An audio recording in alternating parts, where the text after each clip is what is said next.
Point পেয়েও এটা যেন একটা হারের সমান এটিকে মোহনবাগানের জন্য। নমস্কার বন্ধুরা, welcome to talking football today. আর আজকের এই ভিডিওতে আমরা আলোচনা করব এটিকে মোহনবাগান ভার্সেস ওডিশা এফসি ম্যাচটার সম্পর্কে। তো চলো বন্ধুরা, আজকের এই ভিডিওটা আর দেরি না করে শুরু করা যাক। তো আমি প্রিভিউ ভিডিওতেই বলেছিলাম যে এটিকে মোহনবাগানের প্রয়োজন ছিল পরের 4টে ম্যাচে প্রত্যেকটা জেতা, এবং তারা যদি সেটা করতো তাহলে লিগ শিল্ড জিততে এটিকে মোহনবাগানের বাধা হয়ে আর কেউ দাঁড়াতে পারতো না। বাট সেখানে দাঁড়িয়ে আজকে গুরুত্বপূর্ণ ওডিশা ম্যাচে যেরকম ভাবে এটিকে মোহনবাগান পয়েন্ট ড্রপ করলো, লিগ শিল্ড জেতার দৌড়ে তারা কিন্তু অনেকটাই পিছিয়ে পড়লো। বিকজ জামশেদপুর এখন ভালো সুযোগ তাদের কাছে রয়েছে হায়দ্রাবাদের কাছে পৌঁছে যাওয়ার। হায়দ্রাবাদ অলরেডি সেমিফাইনালের জন্য কোয়ালিফাই তারা করে গেছে, 35 পয়েন্টে তারা বসে আছে। They are also in very good contention to win the league shield. আমি বলছি না যে এটিকে মোহনবাগানের সব সুযোগ শেষ, বাট যেটা তাদের হাতের কাছে ছিল সেই সুযোগটা তারা কিন্তু নিজেদের হাত থেকেই ছেড়ে দিল। অর্থাৎ এবার তাদেরকে ডিপেন্ড করে বসে থাকতে হবে বাকি দলগুলোর রেজাল্টের উপর, যদি এটিকে মোহনবাগান এইবারে লিগ শিল্ড জিততে চায়।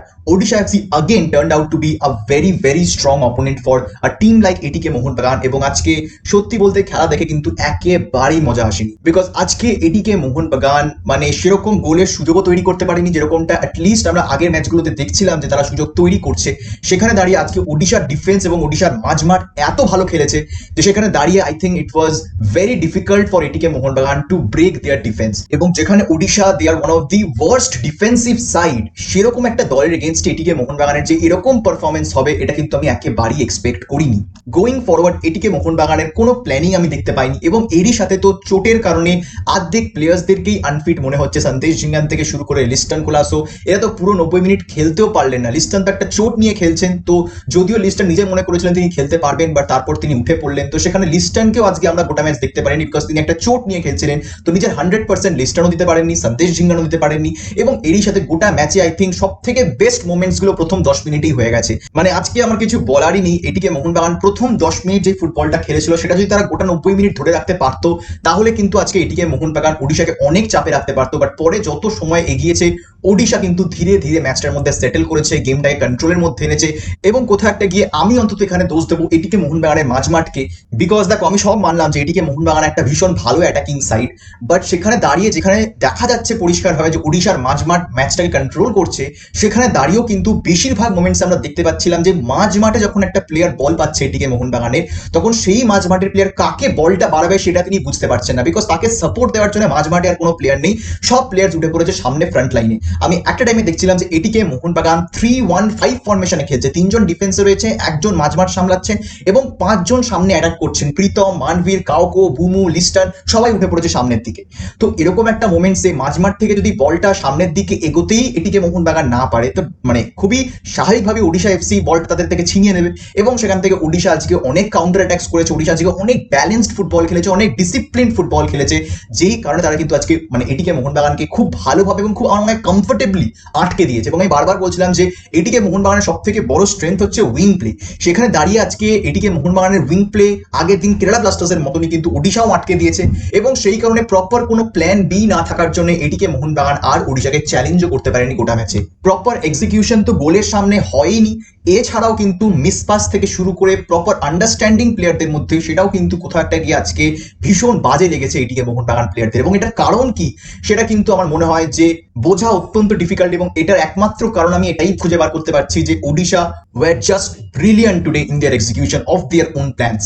এবং সেখানে জাভি উঠে যাওয়ার পরেও যেইভাবে ওডিশা 3 বিদেশি নিয়েও খেলে গেল এবং এটিকে মোহনবাগানের মতন একটা দলকে কনস্ট্যান্ট প্রেশারের মধ্যে রেখেছিল, কোথাও একটা I have to conclude that this was not a good performance from this এটিকে মোহনবাগান সাইড। এবং এটির সাথে রেফারি ডিসিশন নিয়ে তো আমার কিছু বলারই নেই। আজকে অনেক ডিসিশন এটিকে মোহনবাগানের এগেনস্টেও গেছে যেগুলো একেবারেই যাওয়ার কথা নয়, এবং এরকম অনেক ডিসিশন এটিকে মোহনবাগান পরেও গেছে যেগুলো নিয়ে কোথাও একটা গিয়ে আমার মনে হয় যে ওডিশা এফসি ফ্যান্সরা ডিসঅ্যাপয়েন্টেড থাকবে। But it was not a very good match, এবং যেরকম দেখতেও মজা আসেনি সেরকমই রেজাল্টটাও এটিকে মোহনবাগানের ফেভারে কিন্তু হলো না। এবং আমার প্রেডিকশন একেবারে ভুল হয়ে গেল। আমি 3-1 প্রেডিক্ট করেছিলাম, বিকজ অবভিয়াসলি আই থিঙ্ক এটিকে মোহনবাগান যেরকম একটা সাইড ছিল they should have scored more goals. But এরকম একটা মুহূর্তে ওডিশা কিন্তু একেবারে লাস্টের দিকে তারা কিন্তু ম্যাচটা ওখানেই শেষ করে দিতে পারতো। তারা কিন্তু একটা শট বারে মারি ক্রেজনিকি একদম ডি বক্সের ভেতর থেকে পয়েন্ট ব্ল্যাঙ্ক রেঞ্জে যেরকম ভাবে ওটা বারে মারলো, আই থিঙ্ক ওটা যদি গোলে ঢুকে যেত তাহলে তো কিছু বলারই ছিল না। অবশ্যই ড্র হয়েছে, একটা পয়েন্ট এটিকে মোহনবাগান পেয়েছে, তাদের আনবিটেন রান 12 থেকে 13 হয়েছে।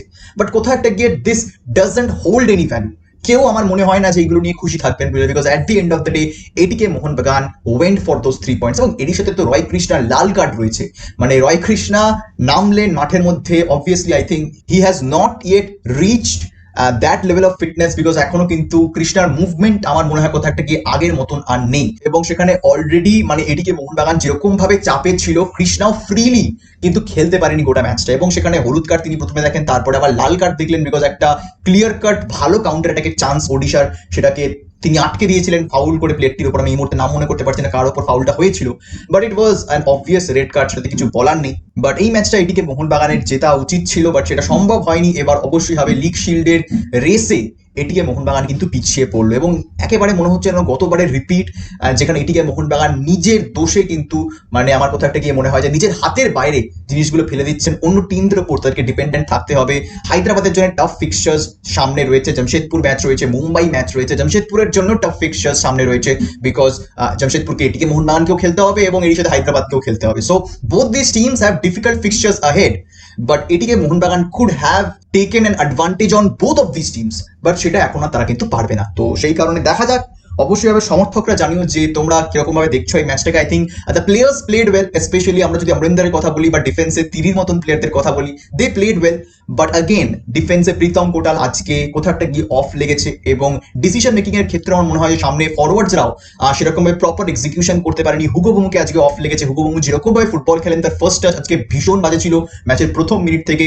কো সমতায় ফিরিয়েছেন পেনাল্টি থেকে, বাট তারপরে কো কিছু করতে পারেনি, বিকজ অবভিয়াসলি যেটা বললাম যে ওডিশা এত ডিসিপ্লিন ভাবে খেলেছে, এত সুন্দরভাবে তারা নিজেদের শেপ মেনটেন করে খেলেছে ডিফেন্সে, যে তারা কিন্তু 1 ইঞ্চিও জায়গায় দেয়নি এটিকে মোহনবাগান স্ট্রাইকারদের। সো ধীরে ধীরে কিন্তু জুয়ান ফেরান্ডোর এই স্টাইলটা, এই প্ল্যানটা, এগুলো কিন্তু অন্য টিমস গুলো বুঝে যাচ্ছে এবং সেভাবে তারা কিন্তু আটকে দিচ্ছে এই প্লেয়ার্সদের। So I think Juan Ferrando needs to come up with a new plan or something different in each and every game, because যদি প্রত্যেকটা ম্যাচে একই জিনিস এটিকে মোহনবাগান করতে থাকে, দেন ইট won't be very long when all these players will know how এটিকে Mohun Bagan plays and how to stop them, তখন এটিকে মোহনবাগানের জন্য ম্যাচ থেকে 3 পয়েন্ট বার করা কিন্তু ডিফিকাল্ট হয়ে যেতে পারে।